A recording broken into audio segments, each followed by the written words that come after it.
Let's start with black.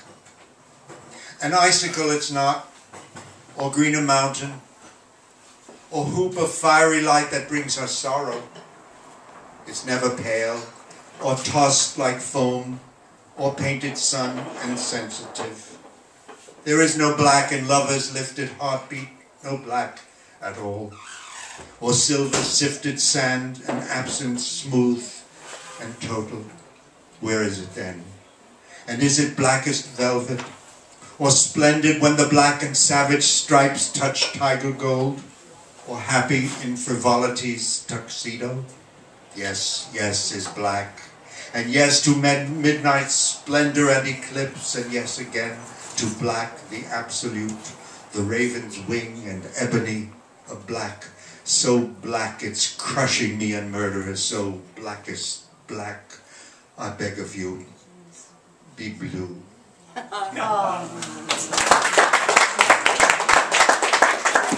I would like to read from another one of our EXOT poets, Meriam from the Countess of Flatbroke. And she's another poet friend of ours who loves colour as well. And we all happen to know that her favourite colour is lavender.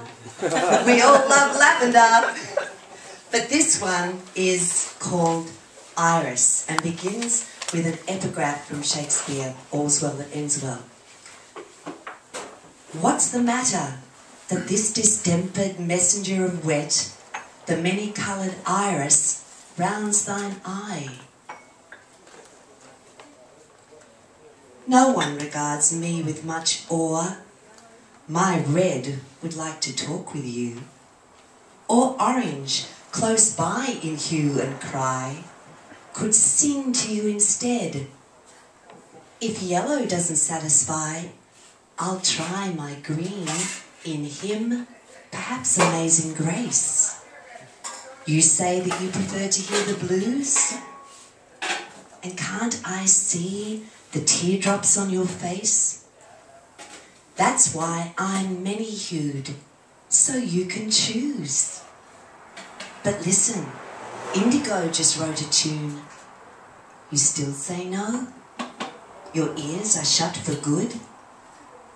Then Violet, the loveliest Laloon in June, should turn the tide. And so she would, if she could bring you rainbows from above and multiply your chances for sweet love.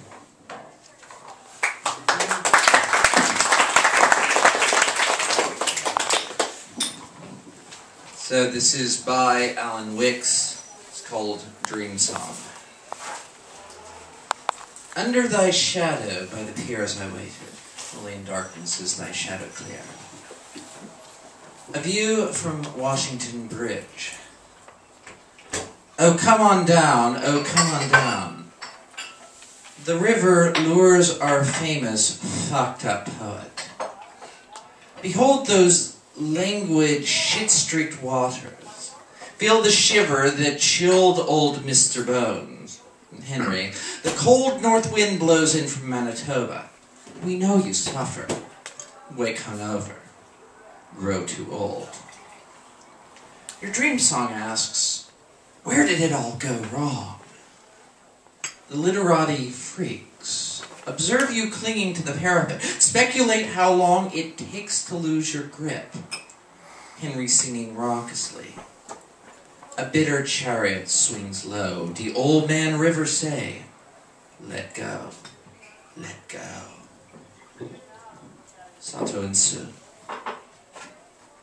First rule of comedy, when all else fails, fall over. Timing, though, is everything. Even as you clamber across the rails, you sense they've seen it coming. Still, you fling yourself towards the slivered sun, Icarus upside down, tumbling, falling towards the sky's blank mirror. The meaningless underside of bridges. Who knows better? The travesty of horror. The perfect peace beyond enticing edges. The garden where your nightmare first begun. Father slumped, stock still next to his gun.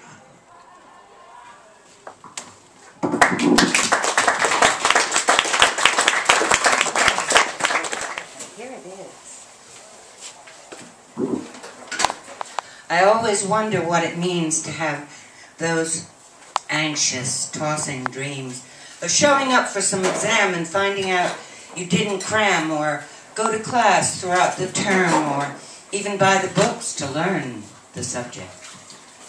As I'm growing old, those dreams come frequently and hold me when I wake. If I had faith in some religious view of death, I'd say the dreams were sent to scare me, so I'd hurry and prepare my soul before the final test and earn some deep, eternal rest. But since I grew up, and a shrink will have more to say in how we think than any priest or pope, I'll bet those dreams are pushed up by regret about some things I should have done in life. I should have had more fun and taken risks and tried to mind my grasping ego, been more kind at times, and not passed up above all else the offerings of love, which slipped away because I sunk a load of spirit on the junk that turns to dust, like making sure I got an office with a chair to fit my status, and I threw out too much passion to pursue some cheap revenge when I was pissed about the petty shits who dissed me. Then, of course, there's all the guilt about some things I could have built if I had only stopped and thought.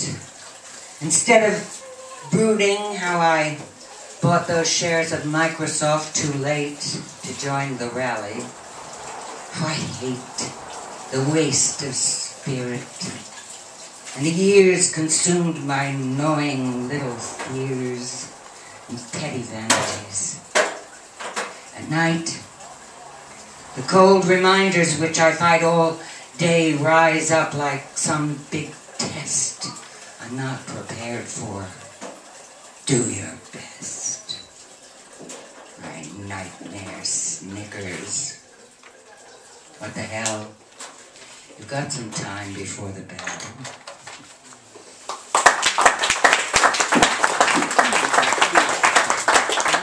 This is called Miles.